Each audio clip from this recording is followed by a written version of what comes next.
Hello, my name is Monique, and I am the mother of a picky eater. And if you're watching this, you're likely the mother of a picky eater as well. So I really hope this helps you. This is called the Picky Eater's Bread. So I have a 3-year-old. He's beautiful. His name is Jonah. And when he was first born, we found out that he had a lot of allergies. So I kind of became Molly Homemaker, making all kinds of things from scratch. So a friend of mine gave me a zucchini bread recipe, and I took it and completely changed it, and I came up with this. So this is a kind of bread that once it's done, moms, it tastes almost like a banana bread, kind of like a dessert bread, but not overly sweet, that I hide all kinds of good things in for your little one, or for my little one, so that I feel good about him eating it, and we're getting nutrients in him that I can never get into him in whole form. So let's go over what you'll need and what I have here. First thing is going to be 4 eggs, so you'll have your protein. Gotta have that.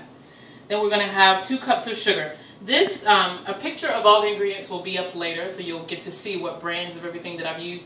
But this is the turbinado sugar. It looks like a lot, but it helps you to cover a lot. But it's 2 cups of turbinado sugar. So we have that there. Also 2 different kinds of flour we have here. I have regular flour.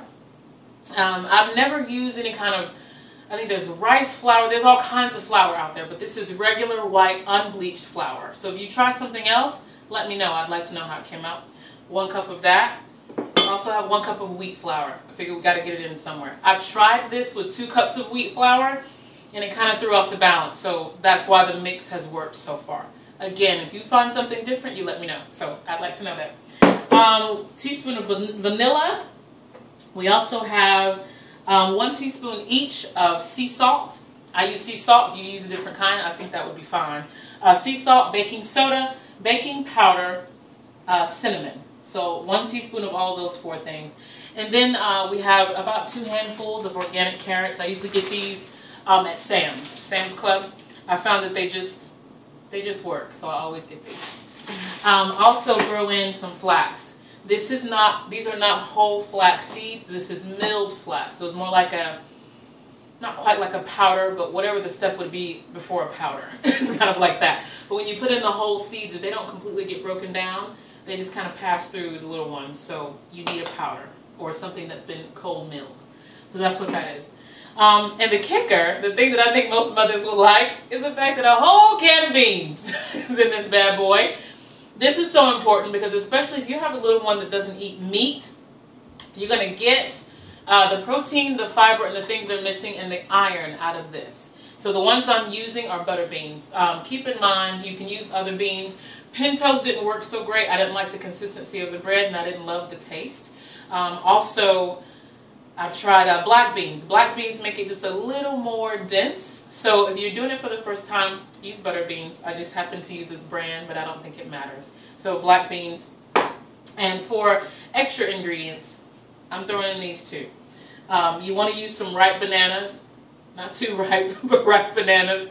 And I'm using some pureed pumpkin. So we have those things in there. One thing I'm also going to throw in that I didn't put on the table, I just remembered, is spinach. Spinach is wonderful in this bread. It might give it a slight green tint, but when they taste it, they won't care. But hopefully they won't really notice. But we'll put in about a cup of spinach. So that's what we have so far. What I'm using is a Vitamix blender. This I have found just emulsifies everything.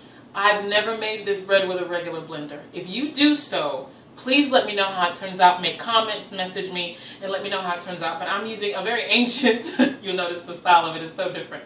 But it's a Vitamix blender, and they work beautifully to really emulsify everything, and you'll see the consistency of the wet ingredients as we go forward. So what I'll do first is mix all the dry ingredients. I'll mention again what the measurements of each thing are. And also we have here olive oil. I didn't mention that. This is a cup of olive oil that we'll have in there. So I'll go ahead and get started in mixing the dry ingredients. So you need a pretty good sized bowl. So we're going to start with the biggest things. You got your 2 cups of turbinado sugar, 1 cup of wheat flour,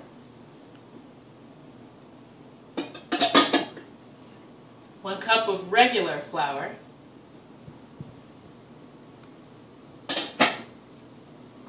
this is 1 teaspoon each of baking soda, baking powder, and salt.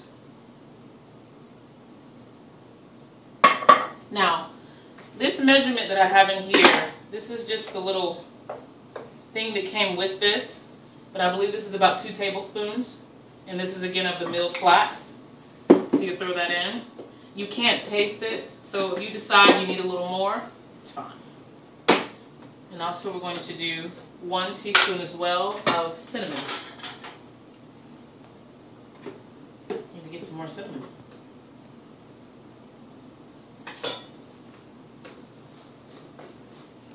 So as with any recipe, you need to do your dry ingredients separately from the wet ingredients. So once you get that all in a big mixing bowl, just mix them all around, mix them well.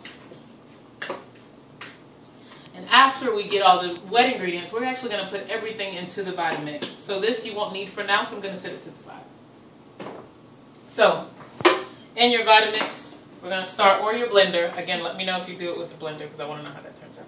I'm going to start with 4 eggs. The ones I like to use are Eggland's Best. Use whichever ones you like. Organic will probably be the best if you have it.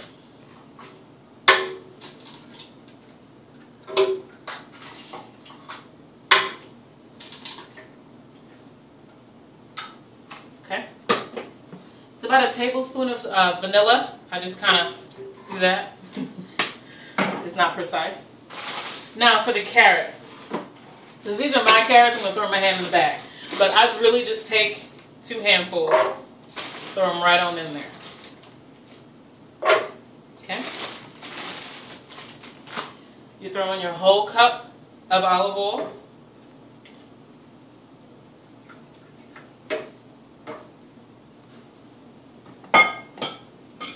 Your beans. I pre-opened these, rinse them, and drain them. You don't want to throw in the extra salt, so just do that before you throw them in, and just dump in the whole can. Now, as far as extra ingredients, I really like the taste of pumpkin. You can actually taste it in the bread, and it's really delicious. I don't measure this. I really just throw in a good amount. If I had to guess, I would say it's about 1/3 of the can that you want to get in there. And make sure you refrigerate the rest and save it, because you can use it for all kinds of other recipes. There's actually a pancake recipe that may be coming to you in video form that uses pumpkin, and it's pretty delicious. Your bananas, I throw in 2 bananas. They need to be ripe, you know, the same kind that you would use for a banana bread recipe. You don't want to use fresh bananas. You want to use ones that are a bit ripe. Not only are they better for you health-wise, they bake up better. So you want to throw those in. So I don't want you to have to hear the blender going on because it's pretty loud. What I'm going to do is throw in about a cup of frozen spinach. Any brand is fine, usually cut leaf for just cut spinach, cut leaf spinach in the bag form frozen. I'm going to throw in about a cup of that. I'm going to mix it up and I'll meet you back here. Welcome back. So we have mixed all the ingredients. I'm going to see if we can kind of just bend it over to you so you can see it a little bit. The consistency is kind of thick, but it's just so you can get an idea of what you're looking for, the kind of consistency there. But everything's been blended beautifully. You can see the greens kind of make the whole thing a slight bit green. It will not look like Kermit the Frog green, but it has a slight green tint to it. So what I've done since we've been away from each other is that I've preheated the oven to 350 degrees. This bread will need one hour to cook fully through. I've also gotten my, I think this is a 13 by 9 inch Pyrex dish. So I've gotten that and I've sprayed it with non-stick cook spray. And we have our dry ingredients that we mixed earlier. Now, so I'm trying a new technique that I just learned to kind of make a well in the middle of your dry ingredients and then start to add the wet little by little and kind of fold it in. I've heard that that makes it a little bit lighter. So we're going to see if that's true. And kind of fold it in a little bit.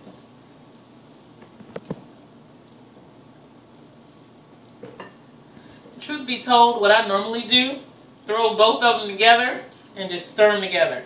Because really, if you're a mom of a picky eater, your little one is not, you know, grown and you are busy. I actually have 2 little ones. One is 1 and one is 3. So both of my little ones eat this bread like crazy. I make this bread probably twice a week because it makes a good amount.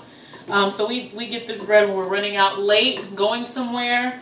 And sometimes they have it for dinner, whenever, because now that you know what's in it, it's no problem. You want to give it to them because this is probably the most complete meal they're eating. So you get all that in there. Now while I'm mixing this, I'll also mention another note to you. When it comes to all the things I'm choosing to put in this bread, whether it be bananas or what else did I put in here? Pumpkin, whatever the case may be, those are the ingredients that you really can kind of get creative with. Someone asked me, have I ever tried celery? I haven't. Maybe you can, or maybe you should if you know your family likes celery. As far as the green vegetables, you want to get the leafy greens in your little ones. I find that spinach disappears. It may change the color just a little bit, but the flavor doesn't change at all. I've tried broccoli. Use a little less broccoli because broccoli you can kind of detect it. My kids still ate it, but I was like, I need to be careful with broccoli. So be careful with that. Kale can also tend to be overpowering. It's hard to say. A little bit, so be careful of that. But when you start really getting into this, get creative because whatever you know your little one is missing, throw it in there. Bake it up. See what happens. And if you like it, it's good to go for you and your family. Now, if you try something, that's totally different from what I'm doing here, or even if it's just a little bit different, I do want to hear about it, so let me know. Please post that in the comments. Now that all of this is pretty much mixed in, you want to make sure it's thoroughly mixed. If I'm mixing in a glass bowl, I'll cheat. Look underneath, see if I see any dry spots, and I did see 2, to make sure you get them all in. And it's pretty thick. You can see that. It's pretty thick, which is fine. That's everything in there. All mixed up. Good to go, baby. Alright, so you get your pan. Let's see if we can do this without spilling. So grab your pan. Let's see if we can do this without spilling it. Sometimes I'm not so successful. So we're just going to take it. Get it on in there.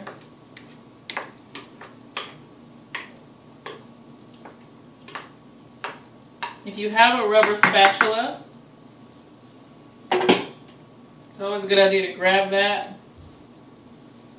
so you can get all the goodies out of there. See how it just cleans the bowl? It looks like you licked it, but you shouldn't, just so you know. So yeah, get all that in there. That's good enough. So we're going to pop this again into an oven that's been preheated. Maybe preheat it just 5 minutes before you put it in. It's not for a long time. So the oven is preheated at 350 degrees. We're going to pop it in for an hour. Then I'll see you back here and let's see what it all looks like. And more importantly, what it tastes like. Be right back. So we are back. This has baked in the oven for 1 hour at 350 degrees. And it is done and smells delicious. So we're going to dig in a little bit in just a moment. But I want to know how yours turned out, so please send me pictures, make comments in the video. I hope you've enjoyed it, and there may be more coming. I have some other recipes that help we're in the struggle together, our picky eaters. So stay tuned and you may see more from me. Have a great day.